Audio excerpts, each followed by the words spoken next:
From Upper Michigan Source, this is your Sports on Demand for Wednesday, April 11th. I'm Mike Ludlum. The Gold Medal Basketball Classic in Hermansville is celebrating its 80th year. Let's look at a Class EE game that resembled a Skyline Central Conference All-Star game as Norway Seamless Gutters, wearing white, battled Hermansville Wendrix Trusses. First half, it was all Seamless Gutter. Connor Ortman for three.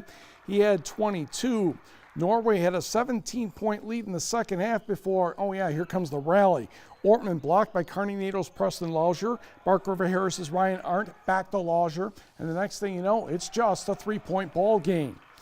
Next, North Central's Lucas Dombrowski attacks the basket for 2 of his 18. Seamless Gutters up 3, 54-51.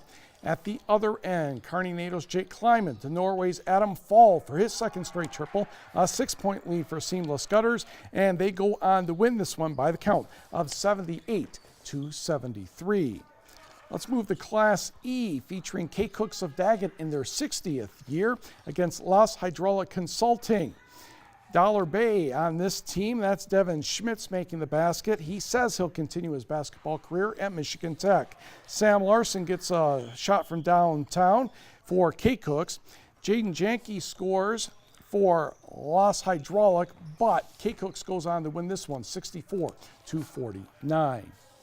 Gogebic Community College guard forward Lori Wardinski has been named a second-team All-American by the National Junior College Athletic Association.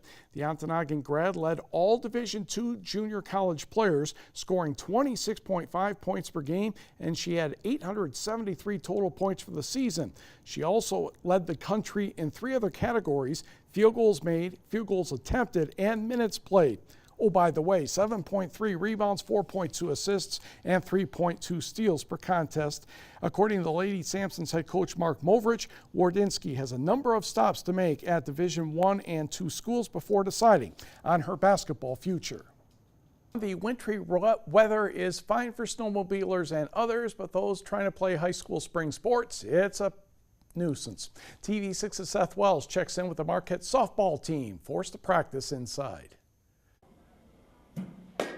Spring sports across the Upper Peninsula are getting a later start than usual. That includes the Marquette girls softball team, which continues to practice indoors while they wait for spring to arrive. While some don't mind staying inside to keep warm, others can't wait to step on the diamond. I personally like the heat, so I don't really want to go outside, but I would be fine with going maybe in another 2 weeks. I love being outside, especially that means warmer weather, of course, but then also it's just so enclosed in here, and outside it's just normal kinda. The softball tournament at the Superior Dome is the only competition some of these teams will see until possibly the beginning of May. Marquette head coach Paul Seibert says it's one of the latest spring arrivals he can remember in his 12 years as head coach. But, we can get enough stuff done in here to be prepared to get outside, but this year, I don't know, this might be one of the worst ones. Like I say, I've been here for 12 years, and this certainly ranks in the top 2 or 3 worst springs. When the weather finally does turn, the Redettes feel they will be ready. Obviously, my expectations are always high, but my goal is always to get better every day in practice, get better during the season with games. I'm Seth Wells, TV6 Sports. The Basketball Coaches Association of Michigan has begun its annual list of award winners, and we'll look at the girls basketball teams for all academic. Marquette, number 3 in Class A with a 3.903. In Class B, honorable mentions for Sault Ste. Marie, Menominee, and Gladstone. Negaunee is 6th in Class C with a 3.896. Westwood, Ishpeming, St. Ignace, and Gwinn are honorable mentions. In Class D, 5 honorable mentions, including 3 teams in the same regional: Munising State runner-up Chancellor and Forest Park, Superior, Central, and Mid-Peninsula also on that list. On the boys' side in Class A, Marquette is an honorable mention. Gladstone is number 6 in Class B at 3.644. Escanaba an honorable mention. Iron Mountain 4th. Negaunee 8th in Class C with Ishpeming an honorable mention. And in Class D, Bessemer is 5th. Munising 6th, and Republic Michigamme and Engadine also honorable mention. A former Michigan Tech goalie has been promoted to the National Hockey League just in time for tonight's opening of the playoffs. 25-year-old Jamie Phillips had a 6-7-0 record in 16 games with the American Hockey League's Manitoba Moose this season, with a 2.76 goals against average, a .912 save percentage.